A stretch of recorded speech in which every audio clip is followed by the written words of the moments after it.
I'm so hyped. Hi guys, it is Scizorsome here, and I am finally back bringing you guys a video. Just a few quick things to note before we get started with this video. Today it's going to be a postcom.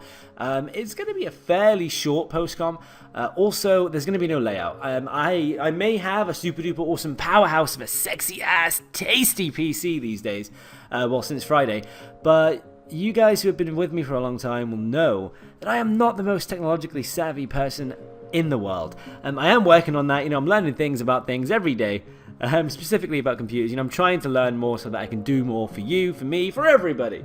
But it's a slow process. There's a learning curve, and I'm trying my best. But I've got a lot of new programs I've never used before. I'm not even 100% sure if I've installed some of them correctly. I'm working out the kinks, is what I'm trying to say, guys. So for now, until those kinks are worked out, I'm going to have to try and kind of bodge things. So I'm going to bring you videos in whatever way, shape, and form I can manage to cobble them together for now. And then once we've perfected all of the new stuff that we've got and the mastery and the usage of them, then we'll be bringing more kick-ass stuff your way. But look, we've still got that nice cap card quality. We're going to be bringing Showdown to the channel. We've got some nice ideas for some new stuff coming soon. But yeah, in the meantime, let's actually get on with the battle, because that is what you guys are here for. Welcome back, by the way. If you've come back from before the hiatus, thank you for sticking around and for being willing to give me another chance. For those of you that don't know, I will make a video introducing myself again, reintroducing myself, explaining why I've been away, what's going on, and what the future of the channel will be. I'm going to do that at some point this week, but for now, just know that I love you all for coming back. I really appreciate the support. And for you newcomers, welcome, friends, welcome to the journey that is Channel Scizorsome. I'm gonna try and do a lot more than we did last time. The last time we did mainly, 2, maybe 3 different types of things. We didn't even finish our LP, but it's all about being bigger and better and more Scizorsome now. Anyway, I'm gonna shut up for the 5th time, and we're gonna get on with this battle. Our opponent is Kyle, aka Winside Scizor. So it's Battle of the Scizzors today, guys. Scizzor supremacy is on the line. We decided to make this a mixed tier battle with a maximum of 2 OU Pokemon. As you can see, my OU Pokemon are going to be Zapdos and Klefki. Our opponents are going to be Galvantula and Azumarill. And the reason I laugh at Galvantula is not because he's not awesome, because he is. But we're bringing, as you might be able to tell by the recurrence, the return of Bro for Show and Royal Jelly, that little defensive core there. They're also my Trick Room setters. That's right, guys. We got ourselves a nice tasty little Trick Room team. And although Zapdos is on it and he might not be an optimal choice for a Trick Room team, he does. You'll see. Let's just get on with the battle. Let's do this. Oh, Kyle is, Winside Scizor is a YouTuber, guys. If you don't know him, go and check him out. He has some great battles, some great teams, and some great commentary. He doesn't have a cap card yet, but so what? I didn't have a cap card for ages, and you guys stuck by me. So yeah, do the same for him. He's a cool guy. If you want. No pressure. So he leads out with Azumarill, and I lead out with that beautiful shiny Aggron. Look at that green armor. Kind of looks like a Megazord from Power Rangers. Anyway, he rightly switches up his Azumarill because he's probably predicting that we may go for a Steel-type move. He may have even thought that we do something crazy sauce. Maybe he thought we were going to try and set up rocks so he wanted a free switch. I don't know. But I think the logical choice would have been to go for the Steel-type move against the Azumarill. And there was nothing really on his team that would have appreciated the Heavy Slime anyway. As we soon find out. Now the crit. Now our opponents seem kind of salty about the crit. In the nicest possible way, of course. I don't think it mattered. He couldn't have taken us out in one shot, and we definitely would have KO'd the next turn anyway after the Heavy Slam, so I don't really see that it was much of a big deal. Now he brings in Slowking. I had a feeling this thing was going to go for a Flamethrower, so we bring in Royal Jelly. His Royal Jelly can easily handle a Flamethrower, and if he uses a Water-type move, wha-bam! Free health that we don't even need! So there's not much this thing can do to us, so that is essentially forcing our opponent out, giving us a free turn to set up the Trick Room. Now this little interaction between Azumarill and Royal Jelly deserves a lot of explanation. Our opponent here is going to go for a Water-type move, predicting a switch. Now I had a feeling that he would expect the Aggron to come back in, try and go for another Heavy Slam. But no, this thing's got too much potential to do damage to Aggron, believe it or not, on the switch in. So I thought it best, even if he went for a Play Rough, we could take one of those. Not too much of a problem. And we can get the burn off, which is nice. We're also going to be...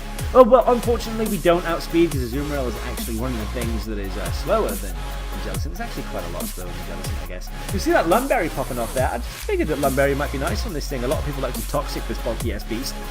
So yeah, why not? Hex does a lot less than I was expecting. This thing is a lot bulkier. than I remember it being. Then again, you know, I know the Doom Bunny is power, but still, it's also thick.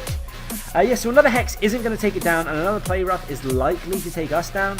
But I also know that after using the Play Rough and getting another set of burn, another round of burn damage, that's going to take him down. So it's a nice trade-off for us. The Trick Room is going to fade soon, unfortunately, but we also have Bro for Show to set that up. We've managed to take out a huge threat, which, let's face it, guys, as you'll have seen, and if you followed the channel for a while, Azumarill can be such a threat. It's such a huge threat. If it gets up that +6 and it's not too much below half health and you've got no bullet punches, that thing's going to be a problem. That's my opinion anyway. Or of course water absorbers, because that could get, you know. So now we set up the light screen, knowing we can definitely super duper easily shrug off a flamethrower from this thing. He does get the burn, so there's some nice hacks for hacks there. We got the crit earlier on, he gets the burn, that's not too bad. Doesn't really bother me that much, because this Johnny Thor is just here to set up screens, maybe thunderwave some things, and foul play if somebody tries to set up in our face. So yeah, he's going to take another flamethrower, not too much of a big deal.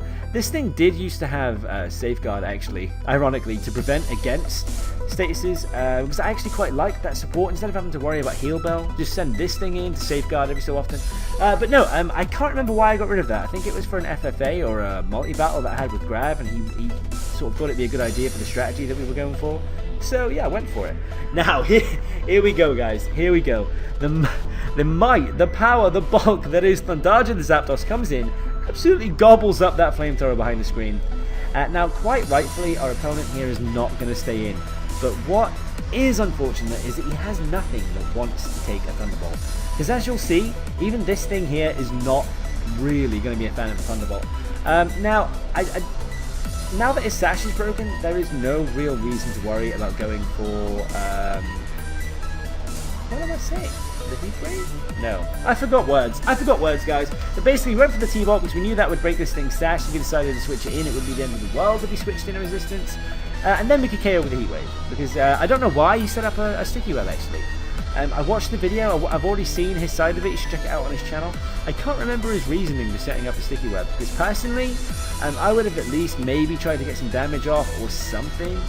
Because Sticky Web, if anything, will benefit me in Trick Room. And even out of Trick Room, my team is not really designed to be fast because of Trick Room. Now, Thunderbolt is going to have no problems taking this thing down. This thing is going down in 2 hits. Not even bad at all. The Skull does more than I'd like it to, but less than I was expecting, to be honest. I mean, with Roost and with Leftovers, there is no chance, unless he gets the burn, that this thing is going to be able to no, not even outstall us. What am I saying? He cannot stall. He is a Slowking. He will go down on the next blow. He does withdraw. Now, the next few plays by my opponent might seem confusing, but they are, and he realizes this, the only chance he has at taking down Thundarja, because he has nothing at all on his team now that can take Thundarja down quickly or easily, and most of the things on his team will be taken down in 2 hits with a combination of either Heat Wave, of either 2 Thunderbolts, 2 Heat Waves, or a combination of both. So, what he's doing is trying to slowly whittle us down by switching in Popo. Awesome name, by the way. Popo! Yeah, switching in Popo, using a Scald, getting some damage, switching out, getting some Regenerator recovery, because this is a Regenerator Slowking, and then switching back in, Scald, etc., rinse, repeat.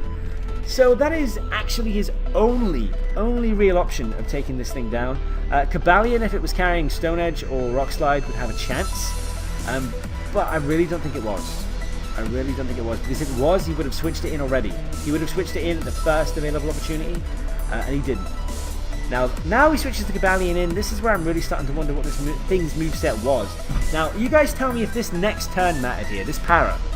I don't think it did, personally. I don't think it mattered.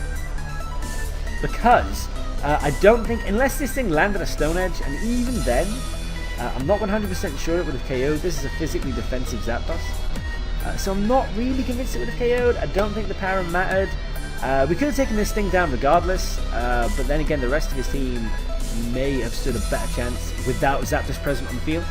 So you guys tell me if you think that power mattered. Personally, I don't.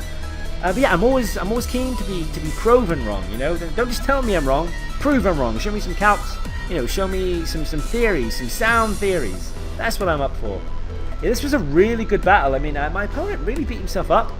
He seemed to think it wasn't good at all, you know, that he overpredicted, but I think you can only overpredict if you are good at battling. You can't overpredict if you're bad at battling, you know, because you're thinking too much. You know, you're thinking, this Pokemon can carry this move, and this would be a really good reason to switch it in right now. So my opponent's probably going to do this, or maybe they're going to do that, so I'm going to switch this in. You know, overpredicting is not the sign of a bad battler. It's just a sign of one who made the wrong call. So I would say good game, Kyle. Very good game indeed. Wins Scizor, great battle indeed. Just because it was a 5-0 doesn't mean it wasn't good. And this is the thing. I mean, I've been beaten 5-0 before, but the battles have been great. Like some of the times when Grav has wiped the floor with me, we've had like 40, 50 turn battles. And, you know, they've been great battles, but he's just dominated. He's got the momentum, and he's kept the momentum. Usually about 20, 30 turns in to a battle that long, and then, you know, just bring train home. But yeah, so anyway, guys, nice, 11, 12 minute video for the first video back. Not bad at all, just a quick reintroduction to the channel, to me, to battles. Not that you wouldn't have been watching battles while I was gone, of course. But yeah, it's just great to be back. It's great to be back with you. Expect to see a lot more from me in the near future. And once I've figured out all the nuances of my new technological power, yeah, I'll be back in force. For now, though, just a few drips and drabs. You'll be getting videos every day. Of that, I am certain. Of that, I promise. But yeah, I'm not sure when we're going to be back up to full power, full steam ahead. Hopefully soon. I'm going to be working my best, trying my best, working hard. But yeah, in the meantime, have a Scizorsome day. Love you all, guys. Leave a like down below if you enjoyed, I guess. Like, I don't like to pressure for that. Subscribe if you haven't, if you'd like to see more stuff like this, if you'd like to keep up to date with where the channel's going. And yeah, I love you all. Bye!